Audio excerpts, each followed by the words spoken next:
Hello everyone, welcome back to online study on. इससे पहले मैंने आप लोगों को इकोनॉमिक्स के 2 पार्ट प्रोवाइड कराए हैं, जिसमें फ्रेंड्स आपको मास्टर वीडियो दिया गया था 150 और 150 क्वेश्चंस का, यानी 1 से लेकर के 5 पार्ट तक का एक मास्टर वीडियो और 6 से लेकर के 10 पार्ट तक का एक अलग मास्टर वीडियो, यानी 150 क्वेश्चंस 300 टोटल हमने कवर करा दिए। और इन 300 क्वेश्चंस का PDF हमने एप्लीकेशन पर भी प्रोवाइड करा दिया, ये जो आप देख रहे हैं। तो अब आप लोग कमेंट्स कर रहे थे कि इसके आगे और भी पार्ट्स इकोनॉमिक्स के कराया जाए, तो हम आज इसके आगे के पार्ट्स को डिस्कस करने वाले हैं। तो ज़्यादा समय ना लेते हुए चलिए इस वीडियो को कंटिन्यू करते हैं, और उम्मीद करता हूँ कि जैसे आपने प्रीवियस इकोनॉमिक्स के पार्ट्स को देखा है उसी तरह से इसे भी कंटिन्यू करेंगे। तो सबसे पहला प्रश्न आता है कि राष्ट्रीय ग्रामीण आजीविका मिशन का शुभारंभ कब किया गया था? तो 2011 में इसका शुभारंभ किया जाता है, और वर्तमान में इस योजना का नाम दीनदयाल अंत्योदय योजना राष्ट्रीय ग्रामीण आजीविका मिशन है, तो ये ध्यान में रखेंगे। लक्षित सार्वजनिक वितरण योजना कब शुरू की गई थी? 1 जून 1997 को लक्षित सार्वजनिक वितरण योजना की शुरुआत की जाती है। मोस्ट इंपॉर्टेंट क्वेश्चन, इससे पहले भी मैंने आपको कराया था कि भारत में राष्ट्रीय खाद्य सुरक्षा अधिनियम 2013 का कानून जो है वो कब बना था? तो 2013 हमने बात किया था, लेकिन डेट के साथ आपको याद रखना है कि 12 सितंबर 2013 को ये अधिनियम बना। और आप देख सकते हैं ये JPSC 2019 में क्वेश्चन ऑलरेडी पूछा जा चुका है, तो इसे याद रखेंगे। भारत में राष्ट्रीय दोपहर भोजन कार्यक्रम, जिसे हम लोग मिड डे मील के नाम से जानते हैं, तो भारत में राष्ट्रीय दोपहर भोजन कार्यक्रम किस वर्ष प्रारंभ किया गया था?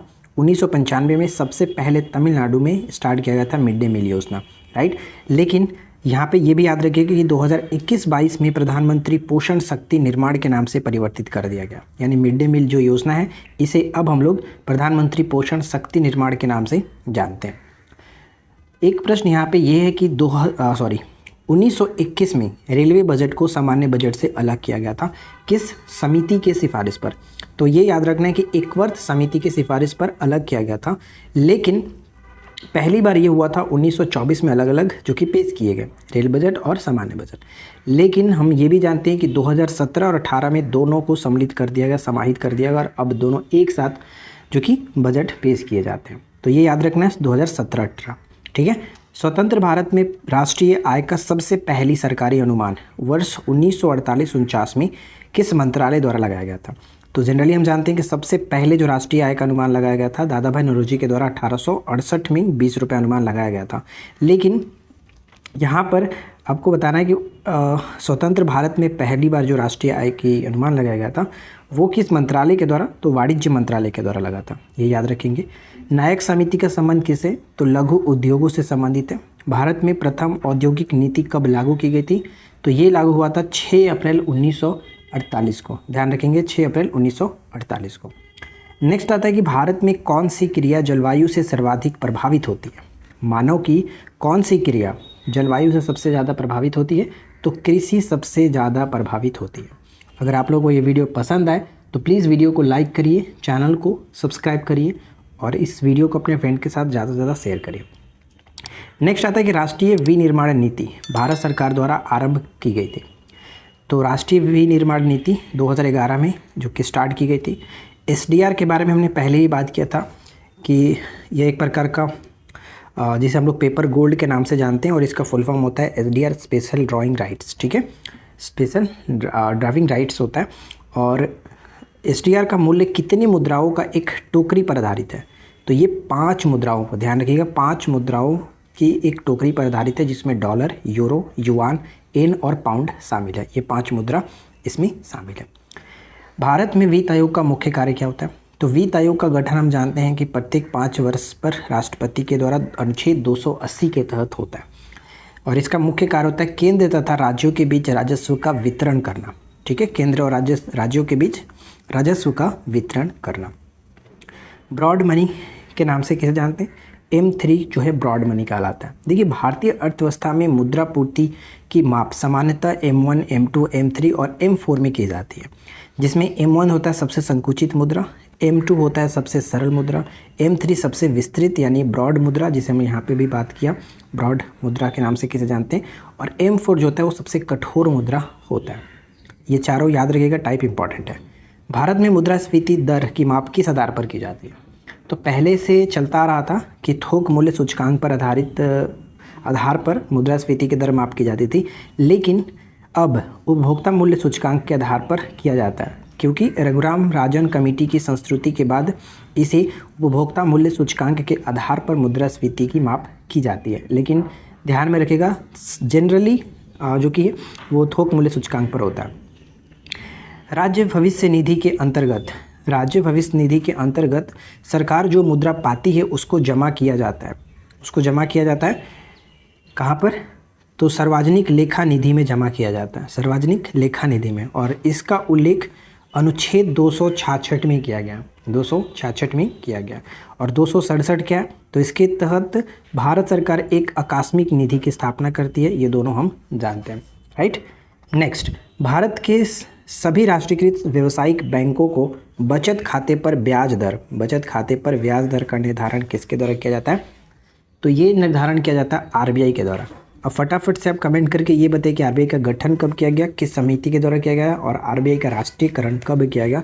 इन तीनों प्रश्न का राइट आंसर आप नीचे कमेंट करके बताएंगे क्या है। नेक्स्ट आता है कि भारत में बैंकिंग नियम संशोधन अधिनियम 2012 कब लागू किया गया।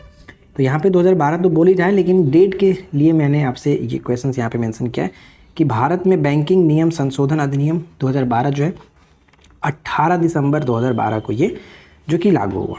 सबसे पहले किस राज्य में मूल्य वर्धित कर वैल्यू एडेड टैक्स जो होता है वो लागू हुआ था? तो हरियाणा में सबसे पहले लागू हुआ 1 अप्रैल 2005 को। आरटीआई एक्ट जो है वो भी 2005 में ही लागू हुआ था। नेक्स्ट है कि विश्व बैंक का उधार ऋण प्रदान करने वाली खिड़की किसे कहते हैं?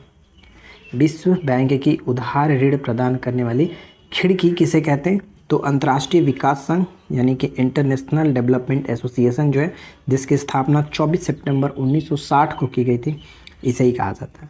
बाजार तंत्र मुख्य विशेषता क्या? बाजार तंत्र की मुख्य विशेषता है पूंजीवादी अर्थव्यवस्था। राष्ट्रीय तिलहन विकास परियोजना 1985-86 में प्रारंभ हुआ, ये याद रखिए। भारत में गहन कृषि क्षेत्र कार्यक्रम कब प्रारंभ हुआ? तो जुलाई 1964 में। राष्ट्रीय खाद्य सुरक्षा मिशन का शुभारंभ कब हुआ? अक्टूबर 2007 में। और 2013 में अधिनियम के द्वारा पारित किया गया था, जो कि हमने ऊपर में देखा। राष्ट्रीय ग्रामीण विकास संस्थान की स्थापना कब की गई? तो 1958 में। 1958 स्पेशल इकोनॉमिक जोन, SEZ का फुल फॉर्म कई बार पूछा जाता है, इसको याद रखिएगा, स्पेशल इकोनॉमिक जोन, ठीक है, की नीति देश में पहली बार आरंभ की गई थी 2000 में। और ये लागू हुआ था, सर्वप्रथम लागू किया गया था 1 अप्रैल 2002 से, ठीक है। भारतीय विकास फोरम पहले जाना जाता था किस नाम से? तो भारतीय सहायता क्लब के नाम से जानते थे। 4 इंपॉर्टेंट समितियां दी हैं, जैसे चक्रवर्ती समिति बैंकिंग क्षेत्र में सुधार, नरसिम्हन समिति वित्तीय क्षेत्र में सुधार, तेंदुलकर समिति निर्धनता आकलन के लिए, और चलैया समिति कर सुधार से संबंधित है। ये बार बार रिपीट होता है, इसलिए मैंने यहाँ पे मेंशन कर दिया। और एक अलग वीडियो मैंने बनाया हुआ है समिति से लेकर के, तो आप सर्च करके देख सकते हैं। नेक्स्ट आता है कि एनर्जी स्टैटिस्टिक्स नामक प्रकाशन को समय समय पर कौन निकालता है? तो ये निकालता है केंद्रीय सांख्यिकी संगठन। कराधान के अभिनियमों का प्रवर्तक कौन थे? तो एडम स्मिथ, ठीक है, इकोनॉमिक्स के जनक के रूप में भी जानते हैं एडम स्मिथ को। आर्थिक नियोजन एक अनिवार्य अभिलक्षण है किसका? तो आर्थिक नियोजन एक अनिवार्य अभिलक्षण है समाजवादी अर्थव्यवस्था का।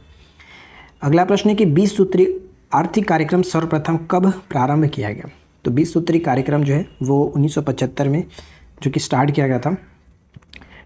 DWCRA योजना जो है संबंधित है किससे?